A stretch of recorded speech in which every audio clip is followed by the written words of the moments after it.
Muchas gracias, compañeras y compañeros. Para mí es un honor estar aquí y además quiero felicitarlos porque ese tipo de espacios son indispensables para tener un proceso electoral que esté a la altura de las expectativas de la gente. No podemos resignarnos simplemente a que este proceso, a que estas elecciones sean un conjunto de acusaciones, un conjunto de escándalos. Desde el Frente Amplio al menos hemos insistido en todos los espacios en los que hemos podido participar a llevar nuestras propuestas, y creo que uno de los elementos, una de las dimensiones más importantes de nuestro plan de gobierno es justamente la dimensión laboral, la recuperación de los derechos para los trabajadores, que es un compromiso que no asumimos únicamente para las elecciones, sino que como fuerza política nos hemos comprometido a estar y acompañar siempre a los trabajadores y a las trabajadoras en sus luchas. Entonces, de mi parte, quisiera tal vez acentuar en algunos de los elementos que Julio César debe haber señalado en la exposición. Como digo, no traigo aquí la posición particular mía. El Frente Amplio le ha costado muchísimo discutir en diferentes congresos y en diferentes eventos internos cuál es nuestra posición. Yo además quisiera señalar que en esas elecciones, y porque ya hemos estado participando en un conjunto importante de debates entre candidatos al Congreso, que vengo escuchando, claro, candidatos de diferentes partidos, candidatos de diferentes listas, que señalan siempre: yo tengo una posición personal, aunque el candidato presidencial no la comparta; yo tengo una posición particular o más progresista en estos temas, aunque el partido no la respalde. Y entonces a mí me genera un poco de sorpresa, y lo comprendo, porque es también la debilidad de los partidos en nuestro país, es también la situación en la que se encuentra actualmente el sistema político. Pero en el Frente Amplio nos ha costado muchísimo, y lo digo con toda transparencia, avanzar en un conjunto de propuestas que sinceramente tienen un compromiso con los trabajadores, y es un conjunto de propuestas que además las asumimos integralmente quienes somos parte de la lista, y además la asume con un compromiso mayor Verónica Mendoza, que es nuestra candidata a la presidencia. Quería además señalar, a partir de los comentarios que he escuchado, y lastimosamente no he podido oír completo el resto de exposiciones de los que están aquí en la mesa conmigo, que efectivamente todos coincidimos, y creo que en época electoral se va a notar aún más, que los trabajadores tenemos derechos. Todos coincidimos en que hay que mejorar y hay que revertir la situación de informalidad, de precariedad y de abuso que vienen atravesando quienes se dedican a algún tipo de actividad en el país. Pero lo que también es cierto, y ahí yo quisiera hacer un matiz con el expositor que me ha antecedido, es que no se trata solamente de gobiernos, no se trata de matices entre gobiernos. Lo que nosotros estamos poniendo como discusión, como punto central para la discusión, es que tenemos un modelo económico que lo que permite es justamente la explotación y el abuso de los trabajadores. Entonces, ese es el tema en discusión. No se trata de si Verónica Mendoza o de si otro candidato llegado al poder va a tener, o creo yo, va a tener la disposición de tener una conducta mucho más proclive a los trabajadores.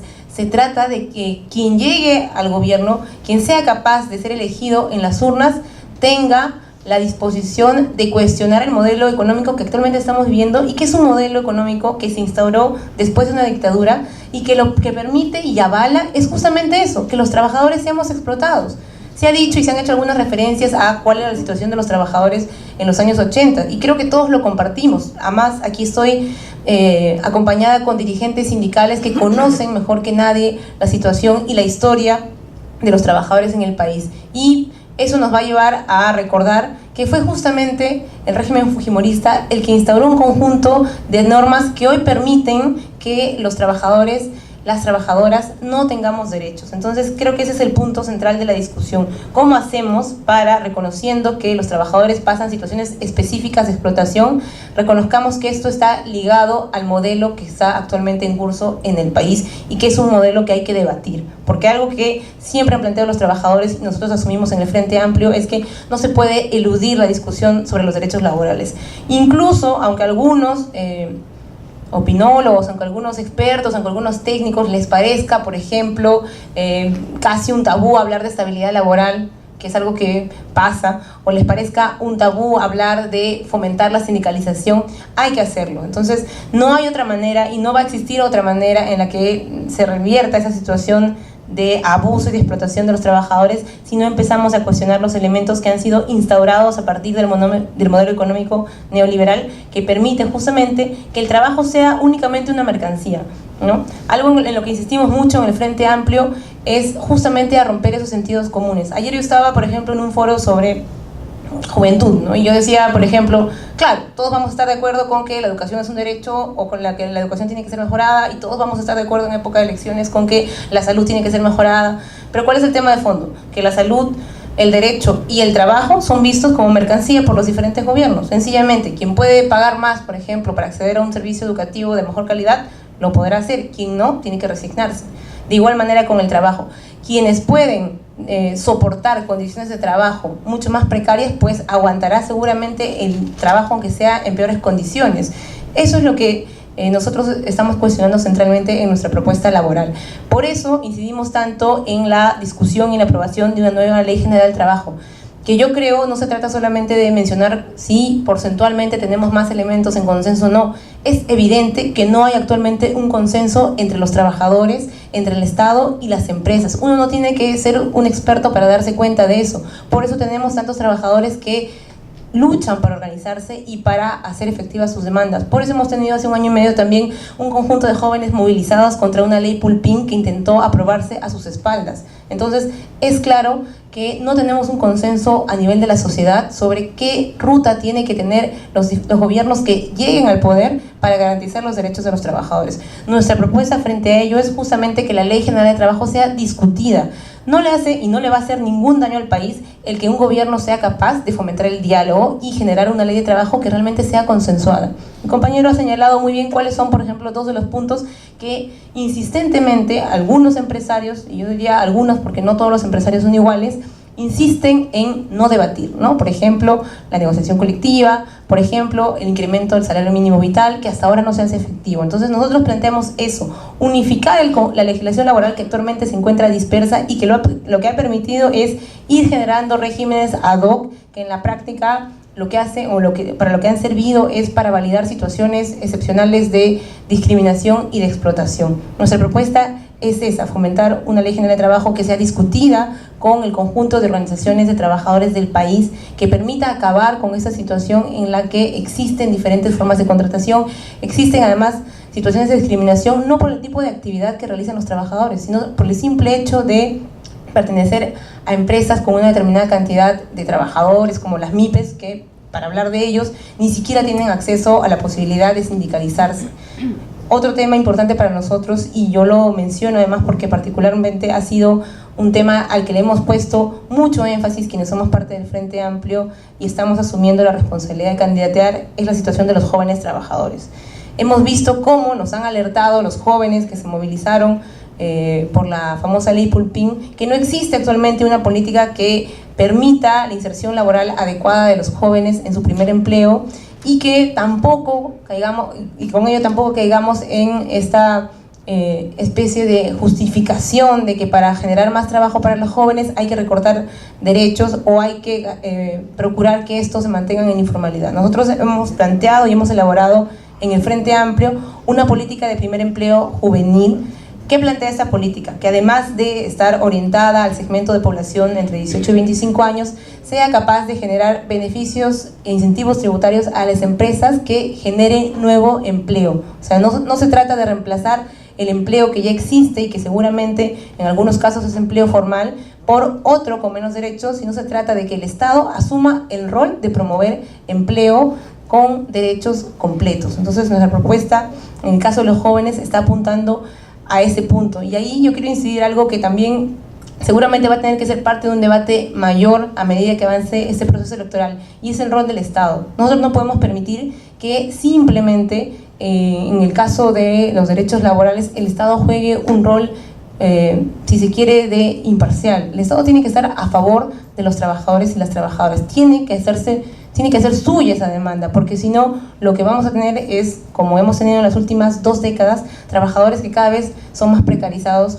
organizaciones sindicales que se ven más debilitadas. No le hace ningún bien a la democracia el no tener organizaciones sindicales fuertes, el no tener un Estado que sepa con quién dialogar, con quién en la sociedad tiene que justamente llegar a acuerdos y consensos. Entonces, eso es lo que hemos visto que ha venido sucediendo, y eso es lo que ha imposibilitado algo que Julio César decía, ¿no? Que los trabajadores unificadamente sepan plantear propuestas, ¿no? Algo que complementa el conjunto de políticas y propuestas que hemos elaborado en el Frente Amplio es eso, el fomentar y el garantizar que la organización sindical no sea amenazada. Y yo lo digo particularmente porque sé del esfuerzo que han hecho en los últimos años, en realidad, diversos sindicatos en diferentes sectores, pero particularmente sindicatos que tienen que enfrentarse a las mafias y a los sindicatos paralelos que amenazan no solamente el desarrollo normal de sus actividades, sino también incluso la vida de sus dirigentes. Eso es algo que no se discute cuando se discute los problemas ligados al trabajo, y creemos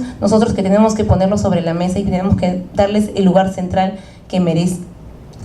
Finalmente, quería señalar que además de la propuesta de Ley General de Trabajo, además de las propuestas de políticas específicas para sectores vulnerables como los jóvenes y para las mujeres, nosotros en el Frente Amplio hemos dicho que tenemos que avanzar a recuperar algo que también ha sido una conquista de los trabajadores en décadas anteriores, y es la seguridad social, ¿no? No puede ser posible que, por ejemplo, la ONP, el sistema público de aseguramiento siga abandonada, que no hayamos ni siquiera intentado avanzar en una discusión sobre el sistema privado de pensiones, ¿no? A pesar de que hay mucho descontento en relación al funcionamiento de las AFPs en el país. Bueno, creo que el Perú es todavía el último país en América Latina que mantiene un modelo de AFPs que de ninguna manera garantiza para los trabajadores un aseguramiento futuro, ¿no? Lo único que prioriza es el lucro. Entonces tenemos que avanzar a una reforma del sistema privado de AFPs. Concretamente en el Frente Amplio lo que planteamos es avanzar a un aseguramiento universal, es decir, pensiones no contributivas, y que a partir de ese piso podamos luego establecer la posibilidad de que el aseguramiento en una AFP sea algo voluntario. 2 minutos, por favor. Gracias. De esa manera no estamos condicionando derechos como la salud y la seguridad social al aporte que puedan hacer los trabajadores, sino que tenemos que avanzar a que eso sea parte de derechos reconocidos universalmente. Si después de eso un trabajador o una trabajadora desea aportar a una AFP, lo puede hacer, pero de manera voluntaria, y de esa manera podemos romper este círculo que de alguna manera es el que ha terminado atrapando a los trabajadores y que hoy los exponen a incluso recibir pensiones que son mucho más bajas que las de la ONP, cuando se decía hace algunos 10 años que iban a ser como que la panacea y que iban a poder superar esa situación de dificultad que también se da en la ONP. Entonces, eso de nuestra parte. Y el último punto que yo lo quería traer a la colación, que no está directamente ligado a las demandas que suelen ser parte de la organización sindical o la organización de los trabajadores, pero que tiene que ver también con una dimensión importante del trabajo, es que en el Frente Amplio queremos poner a discusión la situación de las trabajadoras no remuneradas, es decir, todas las mujeres que realizando una actividad económica, fundamentalmente una actividad económica en el hogar, un trabajo no remunerado, no tienen para el futuro una protección social. En el Frente Amplio hemos avanzado hacia una propuesta llamada el Sistema Integral de Cuidado, es decir, el reconocimiento de esa actividad que realizamos las mujeres, incluso aquellas que trabajamos fuera del hogar, incluso aquellas que somos profesionales, dentro de la casa, para cuidar a los hijos, para cuidar la familia, para cuidar a los adultos mayores, para cuidar a familiares que estén en situación de enfermedad grave. Esa actividad es un aporte también a la economía, porque si no la realizara uno, tendría que contratar a una persona externa para hacerla, lo cual implicaría un gasto. Entonces, hay una gran actividad económica invisibilizada para las mujeres y que nosotros planteamos tiene que ser contabilizada y reconocida por el Estado y retribuida a través de servicios públicos de cuidados. Actualmente no existe para las mujeres servicios públicos de calidad que permitan, por ejemplo, dejar a los hijos cuando uno va a trabajar, o que permitan, por ejemplo, el acompañamiento a los niños que son ya mayores y que van a la escuela cuando uno está laborando. Entonces, el reconocimiento de esa gran dimensión de un tipo de actividad también económica, pero que no es remunerada y que sobre todo realizamos las mujeres, tiene que ser parte de una política pública, porque va a permitir reconocer que existe una gran desigualdad en el tipo de actividades que realizamos hombres y mujeres, y eso es algo que nadie lo dice, pero creo yo acá que cualquier mujer, que cualquier trabajadora que esté presente va a reconocer que eso ocurre, que nosotros realizamos un trabajo doble, un trabajo dentro del hogar y fuera del hogar. Entonces avanzar en esa política también es fundamental para el Frente Amplio, porque va a permitir no solamente cerrar esta brecha que existe entre los trabajadores, sino sobre todo entre hombres y mujeres.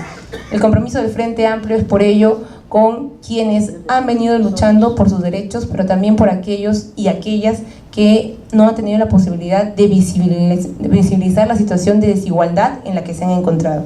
Finalmente, solo para finalizar, quiero agradecerles la invitación nuevamente y decirles que los trabajadores tienen una larga trayectoria de lucha y saben quiénes son realmente quienes se comprometen con sus derechos y sus luchas. Saben quiénes han estado ahí, no solamente en época de campaña, para respaldarlos y para hacer suyas demandas. Con ese mismo conocimiento y con esa misma experiencia, sé que sabrán evaluar qué partido, qué propuesta política realmente plantea un cambio sustancial para el país, no solamente para este proceso electoral, sino para los siguientes años. Muchas gracias.